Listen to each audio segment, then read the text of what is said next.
Imagine this. It's a humid summer night in Sydney, February 2nd, 1986. A young woman steps off a train, her footsteps echoing on the empty platform. She's heading home, just like any other day. But in the shadows, evil lurks. Suddenly, tires screech, doors fly open, hands grab her, pulling her into the abyss of a stolen car. Her screams pierce the night, but no one comes. What happened next would shock an entire nation. A crime so brutal, it redefined horror. This is the story of Anita Cobby, a tale of innocence lost and the monsters who stole it. But who were they, and how far would justice go to make them pay? In the vibrant heart of Sydney, Australia, on November 2nd, 1959, Anita Cobby entered the world, born to parents Gary and Grace Lynch.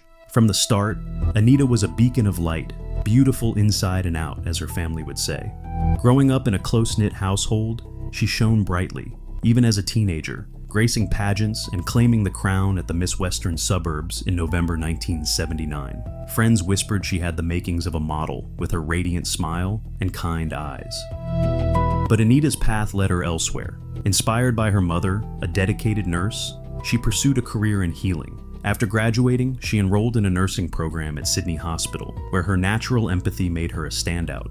Patients found solace in her gentle demeanor. She had a way of easing pain with just a word or a touch. Yet, in this world of care and compassion, darkness was about to descend. What if the very act of kindness that defined her life led her straight into the jaws of unimaginable evil? It was during her time at Sydney Hospital that Anita's life intertwined with John Cobby's. A fellow nursing student, John spotted her across the ward and was instantly smitten, but convinced she was out of his league. Fate, however, had other plans. One shift, Anita approached him, sparking a conversation that led to dinner, then inseparable love. They moved in together swiftly, their bond unbreakable. John: I can't believe you talked to me first. I thought you'd never notice someone like me. Anita: well, I did, and I'm glad. Engagement followed, then the joy of pregnancy, but tragedy struck with a miscarriage. Undeterred, they married in 1982 amid loved ones, foregoing a honeymoon to build their future. A rented house, 2 dogs, a boat.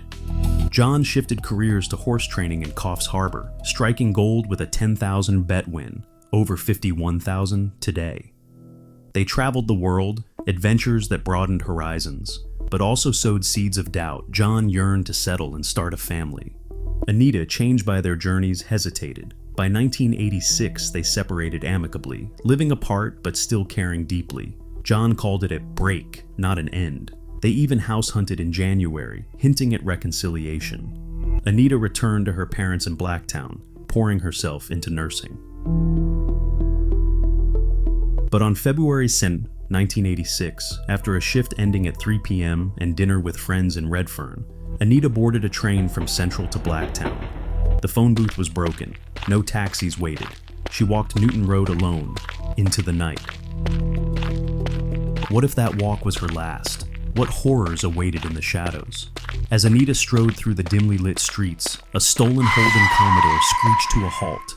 5 men erupted from it: John Travers, Michael Murdoch, and brothers Michael, Gary, and Les Murphy. In a frenzy, 2 grabbed her, muffling her screams as they dragged her inside.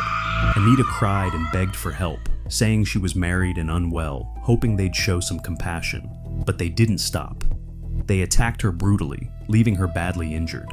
Afterward, they used her belongings to buy fuel at a nearby station, while she lay helpless in the back of the vehicle.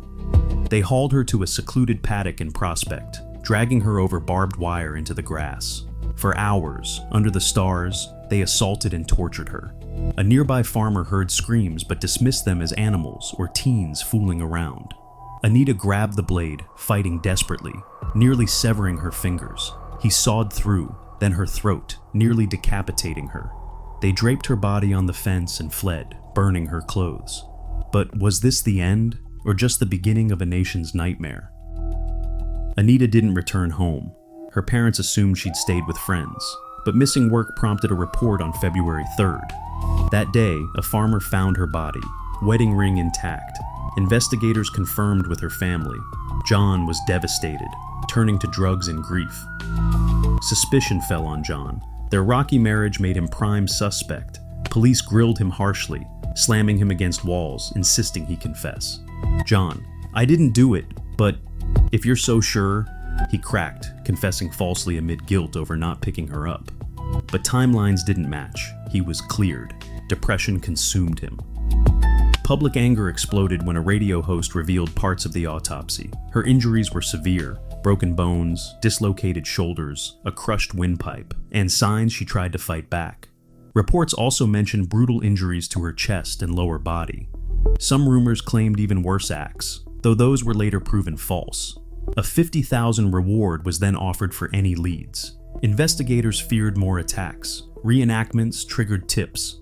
A stolen car led to Travers and Murdoch. Travers called his aunt, Miss X, who agreed to wiretap. In a secret recording, Travers, "Yeah, we did it. Grabbed her, had our fun, then silenced her." This nailed them. The Murphy brothers fled but were caught, Gary wetting himself in terror, face scraped in the struggle. Mobs gathered, baying for blood. Would justice prevail, or vigilantes strike first? The trial began March 16, 1987. Prosecution hammered with forensics, witnesses, confessions. Defense claimed coercion, doubted evidence. One officer quipped about Gary's injuries. "Must have happened when I had my boot on his head." Guilty on all counts: abduction, assault, murder, life without parole for all 5. Revelations: Travers, 18, poverty-stricken. Alcoholic by 14, animal abuser, foreshadowing his cruelty. Murdoch, hardened by juvenile prisons. Public demanded death. Images of smirking killers fueled fury. Travers had assaulted a teen weeks prior, knife to throat, spared, unlike Anita. Anita's parents founded the Homicide Victim Support Group, advocating tougher laws, leading to reforms.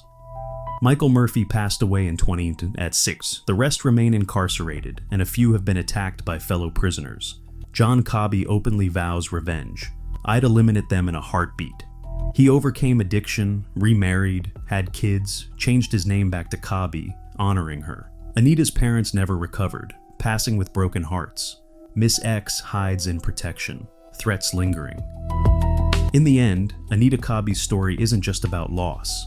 It's a stark reminder of humanity's darkest corners and the light that fights back.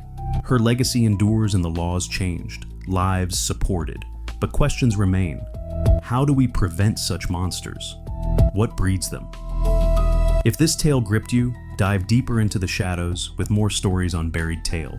Subscribe, hit that bell, because the truth is often buried, waiting to be unearthed.